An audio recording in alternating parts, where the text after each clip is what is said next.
Hi friends, ಎಲ್ರಿಗೂ ನಮಸ್ಕಾರ. JNC cooking ರೆಸಿಪೀಸ್ಗೆ ಸ್ವಾಗತ. ನಾನು ಜಯಶ್ರೀ.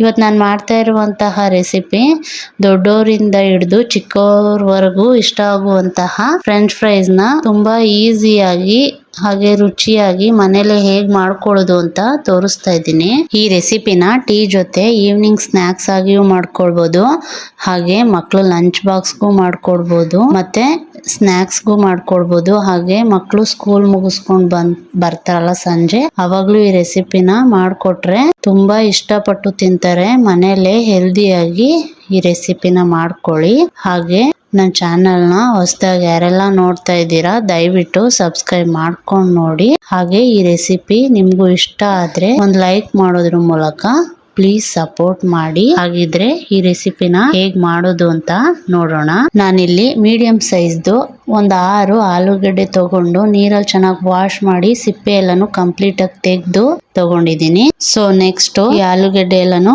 ಕಟ್ ಮಾಡಿ ತಗೊಳ್ಳೋಣ. ನೋಡಿ, ಆಲೂಗಡ್ಡೆ ಫ್ರೆಂಚ್ ಫ್ರೈಸ್ ಶೇಪ್ಗೆ ಬರಬೇಕು ಅಂದ್ರೆ ಈ ತರ 4 ಸೈಡು ಸ್ವಲ್ಪ ತೆಗೆದು ತಗೊಳ್ಳಿ.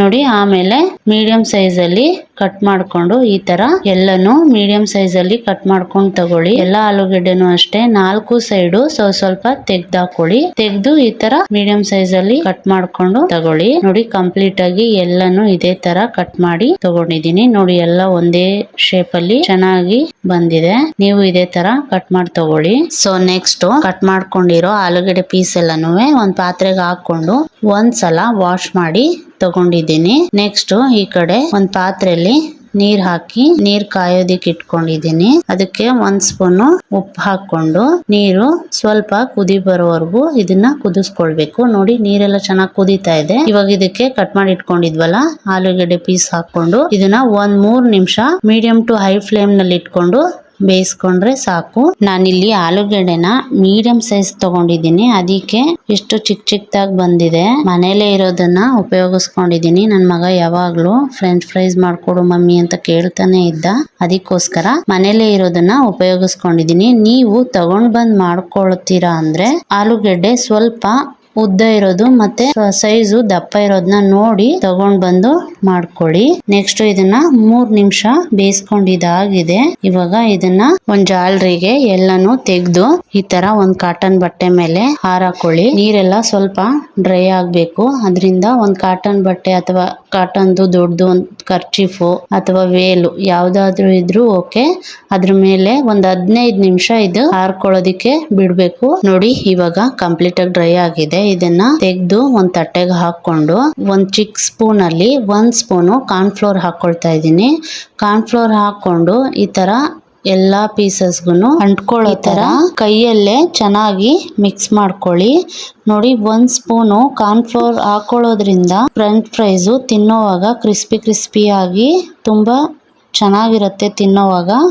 ಅದಕ್ಕೋಸ್ಕರ 1 ಸ್ಪೂನು ಸೇರಿಸ್ಕೊಂಡು ಈ ತರ ಚೆನ್ನಾಗಿ ಮಿಕ್ಸ್ ಮಾಡ್ಕೊಳ್ಳಿ. ಕಾರ್ನ್ಫ್ಲೋರ್ ಬೇಡ ಅನ್ನೋರು ಸ್ಕಿಪ್ ಮಾಡ್ಕೊಳ್ಬಹುದು. ಹಾಗೆ ಚೆನ್ನಾಗಿ ಒಂದ್ಸಲ ಎಲ್ಲಕ್ಕೂ ಅಂಟ್ಕೊಳ್ಳೋ ತರ ಮಿಕ್ಸ್ ಮಾಡ್ಕೊಂಡಿದ್ ನಂತರ ಸೊ ನೆಕ್ಸ್ಟ್ ಎಣ್ಣೆಲಿ ಫ್ರೈ ಮಾಡ್ಕೊಳ್ಳೋದಿಕ್ಕೆ ಸ್ಟವ್ ಮೇಲೆ ಒಂದ್ ಬಾಣಲಿ ಇಟ್ಕೊಂಡು ಬಾಣಲಿಗೆ ಎಣ್ಣೆ ಹಾಕೊಂಡು ಎಣ್ಣೆ ಬಿಸಿ ಆದ್ಮೇಲೆ ರೆಡಿ ಮಾಡಿ ಇಟ್ಕೊಂಡಿರೋ ಆಲೂಗಡ್ಡೆ ಪೀಸಸ್ ನ ಈ ತರ ಎಣ್ಣೆ ಒಳಗಡೆ ಹಾಕೊಂಡು 1-2 ನಿಮಿಷ ಎಣ್ಣೆಲಿ ಫ್ರೈ ಮಾಡ್ಕೊಳ್ಬೇಕು.